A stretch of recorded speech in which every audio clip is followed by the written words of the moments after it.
You ask Tiger to solve. This deals with linear equations with one unknown.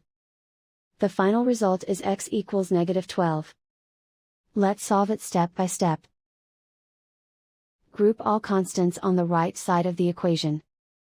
Subtract 44 from both sides. Simplify the arithmetic.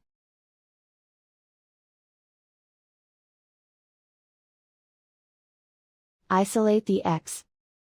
Divide both sides by 12. Simplify the fraction. Find the greatest common factor of the numerator and denominator. Factor out and cancel the greatest common factor. And so the final result is x equals -12.